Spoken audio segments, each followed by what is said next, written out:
आज पूरे वर्ल्ड में डंका बजता है कि इंडिया टॉप की इकोनॉमीज में से एक है। सुनने में कितना प्राउड फील होता है ना। लेकिन जब थोड़ा अंदर चलकर ग्राउंड रियलिटी देखें तो कहानी बिल्कुल अलग है। हर तरफ प्रॉब्लम्स हैं, करप्शन, टूटे हुए इंफ्रास्ट्रक्चर, अनएम्प्लॉयमेंट और नेताजी के अकाउंटेबिलिटी का पता नहीं। राम मंदिर की करेंगे जिसके चढ़ावा चोरी मामले में विश्व हिंदू परिषद मामले की जांच की मांग में कूद गया। बेहाल हेल्थ केयर से लेकर स्पाइनलेस मेन स्ट्रीम मीडिया और भी बहुत कुछ।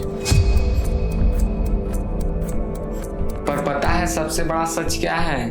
इन सब के लिए सिस्टम या सरकार दोषी नहीं है, बल्कि इसके लिए जिम्मेदार हम और आप हैं। क्योंकि सिस्टम हमसे बनता है, सरकार हम चुनते हैं, और जब हम ही गलत को जाने दो चलता है कहकर एक्सेप्ट कर लें तो प्रॉब्लम्स बढ़ेंगी ही ना। तो चलिए आज के इस वीडियो में ऐसे ही कुछ सेक्टर के ग्राउंड रियलिटी का एक्सरे करते हैं जिनको हमने नॉर्मल मानकर एक्सेप्ट कर लिया है। इसकी शुरुआत होती है देश के annual festival NEET exam paper leak से।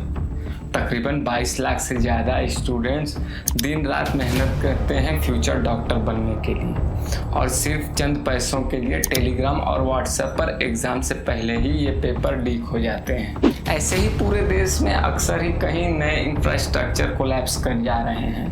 अभी हाल ही में 29 मई को उत्तर प्रदेश के हमीरपुर में ब्रिज का स्लैब गिरने से 6 मजदूरों की मौत हो गई, और 10 जून को कोलकाता के अलीपुर में जिला परिषद की बिल्डिंग में आग लग गई, जिसमें 4000 ईवीएम और वीवीपैट जलकर खाक हो गई। इंटरेस्टिंग बात यह है कि अभी हाल ही में हुए बंगाल इलेक्शन में ये ईवीएम यूज हुए थे।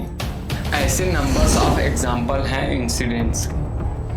लेकिन मेन पॉइंट ये है कि क्या इसकी किसी ने रिस्पॉन्सिबिलिटी ली?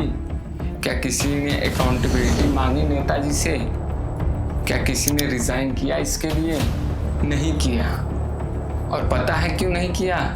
क्योंकि उन्हें पता है कि हम मांगेंगे ही नहीं, क्योंकि हमने गलत को एक्सेप्ट करना सीख लिया है, और फिर वही पुरानी बीमारी जाने दो चलता है कहकर ये सारे प्रॉब्लम्स हम इग्नोर कर देते हैं। यहाँ हमें एक चीज़ समझना होगा कि नेता को हमने चुना है तो उसका एक्शन और अकाउंटेबिलिटी हमारे फेवर में होनी चाहिए। लेकिन रुकिए, नेताओं को इस फैलते हुए सिस्टम और घोटालों से बचाता कौन है? कौन है जो इनके लिए शील्ड का काम करता है ताकि सोसाइटी की रियल प्रॉब्लम्स और लोगों का गुस्सा दिखे ही ना।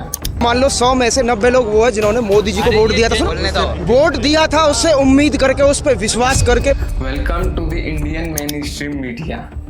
मीडिया को डेमोक्रेसी का 4th पिलर कहा जाता है।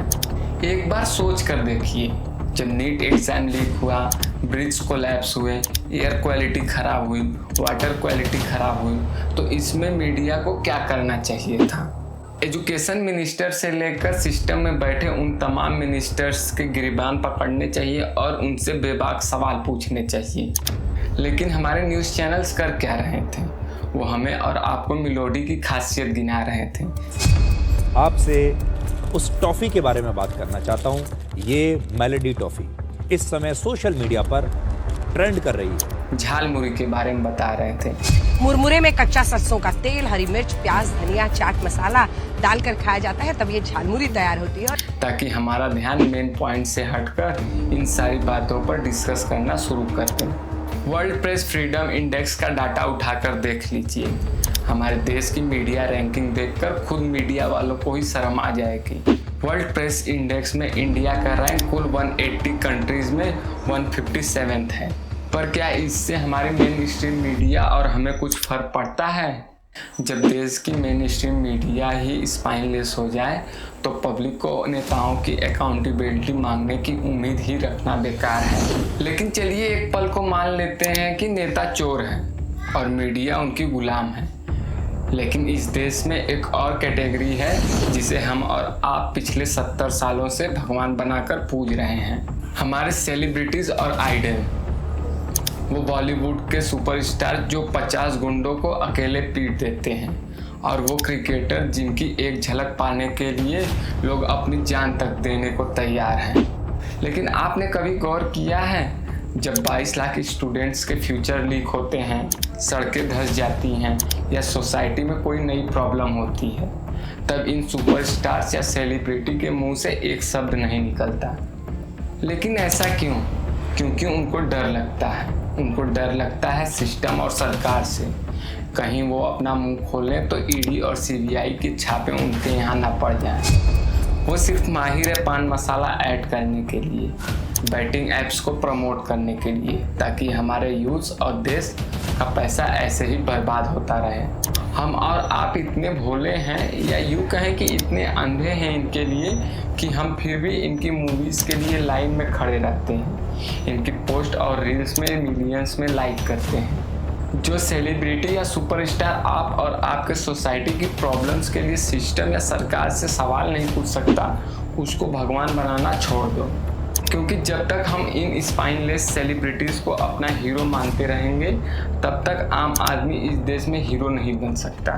चलिए अब बात करते हैं उस चीज़ की जो इस देश में बिल्कुल मुफ्त मिलती है, जहरीली हवा और गंदा पानी। मतलब कमाल है ना, जहां हम वर्ल्ड के टॉप इकोनॉमी होने का जश्न मना रहे हैं और हमारे नेता विश्व गुरु होने का दावा करते हैं। भारत विश्व गुरु बनने जा रहा है और वो सोचते हैं कि जनता इतनी भोली है कि रैंकिंग भी नहीं देखेगी। इन्वायरमेंट परफॉर्मेंस इंडेक्स उठाकर देख लीजिए, 180 देशों में पता है हमारी रैंक कौन सी है? 176। मतलब कि हम पीछे से टॉप की रेस में भाग रहे हैं। हालत इतनी खराब है कि पाकिस्तान और बांग्लादेश भी हमसे ऊपर खड़े नजर आते हैं। वर्ल्ड एयर क्वालिटी रिपोर्ट्स कहती है कि इंडिया विश्व का छठा सबसे पॉल्यूटेड देश है। हमारी हवा में जो जहर घुला है वो WHO के मानक से 10 गुना ज़्यादा है। और पानी, नीति आयोग और ग्लोबल रिपोर्ट्स कहती हैं कि इंडिया का वाटर क्वालिटी इंडेक्स में 120वां स्थान है। देश का 70% कंटिमिनेटेड वाटर पीने लायक भी नहीं है। आप खुद से सोच कर देखिए, इतने सारे सीरियस इश्यूज पर हमारे देश में कितने डिबेट्स होते हैं, और ऐसे में क्या हमारे नेता अपने मैनिफेस्टो में ये दिखाएंगे कि हम अगले 5 सालों में आपको क्वालिटी लाइफ देंगे? चलिए अब बात करते हैं देश के सबसे बड़े एसेट यानी यूथ की। हम दुनिया में डंका बजाते हैं कि हमारा देश यूथ कंट्री है। सबसे ज़्यादा यूथ पॉपुलेशन इंडिया के पास है। पर इस यूथ पॉपुलेशन का सच पता है क्या है? इंटरनेशनल लेबर ऑर्गेनाइजेशन की रिपोर्ट्स देखने पर पता चलता है कि इंडिया में जितने बेरोजगार हैं उनमें 83% सिर्फ यूथ ही हैं। और इसमें सबसे ज़्यादा दुख की बात पता है क्या है? इंडिया में आप जितने पढ़े लिखे हैं, आपके बेरोजगार होने के चांसेस उतने ज़्यादा हैं। हाल तो ये है कि अगर सरकारी दफ्तर में 50 या 100 वैकेंसीज पीयून की भी निकलती हैं, तो उसमें बीटेक, एमटेक, एमबीए, पीएचडी किए हुए भी स्टूडेंट्स अप्लाई करते हैं। पर इसमें मज़ेदार बात यह है कि इस पे हमारे लीडर्स का रिस्पॉन्स क्या है। अगर आपके GTV स्टूडियो के बाहर कोई पकौड़े बेचता है और शाम को 200 रुपया कमा करके घर जाता है, उस व्यक्ति को आप रोजगार मानोगे कि नहीं मानोगे? मतलब कि जो स्टूडेंट्स इतनी मेहनत और लगन से पढ़ाई कर रहा है, उसे आप एंड में पकौड़े तलने की सलाह दे रहे हैं। और फिर जिस देश का यूथ सिस्टम और सरकार से क्वेश्चन पूछने के बजाय सरकार के जिंदाबाद जिंदाबाद नारे लगाकर खुश हो, उस देश के यूथ को हम स्पाइनलेस नहीं तो और क्या कहेंगे। इकोनॉमिक सर्वे का सच ये है कि एजुकेशन स्पेंडिंग GDP का सिर्फ 2.7% पर ही अटका हुआ है और हेल्थ स्पेंडिंग 1.8% है।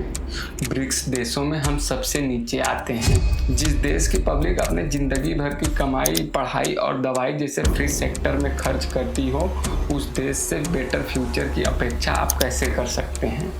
और फिर भी वो पब्लिक सिस्टम और सरकार से सवाल पूछने की हिम्मत नहीं रखती हो, तो उसे स्पाइनलेस नहीं तो और क्या कहेंगे। अब आते हैं पूरे खेल के सबसे बड़े क्लाइमैक्स पर। Net scam, corruption, infrastructure collapse, education, toxic air, गंदे पानी और तमाम ऐसे पॉइंट्स जो देश के असली मुद्दे हैं। लेकिन इलेक्शन के वक्त क्या इनमें से एक भी पॉइंट्स पर इलेक्शन लड़ा जाता है? नेता एक अलग राग छेड़ता है, धर्म और जाति का। तो कहने का मतलब यही है कि जब तक देश में रियल प्रॉब्लम्स पर डिबेट नहीं होंगी, तब तक देश एक फिल्टर के साथ जिएगा और स्पाइनलेस बनता जाएगा। तो आज के इस वीडियो में आपको सबसे इंटरेस्टिंग पॉइंट्स कौन सा लगा? इन पॉइंट्स पर आप अपने थॉट्स हमसे कमेंट बॉक्स में ज़रूर शेयर कीजिए। और अगर वीडियो अच्छा लगा हो तो लाइक और चैनल को सब्सक्राइब कीजिए ताकि ऐसे इंफॉर्मेटिव वीडियो आपसे छूट ना जाए।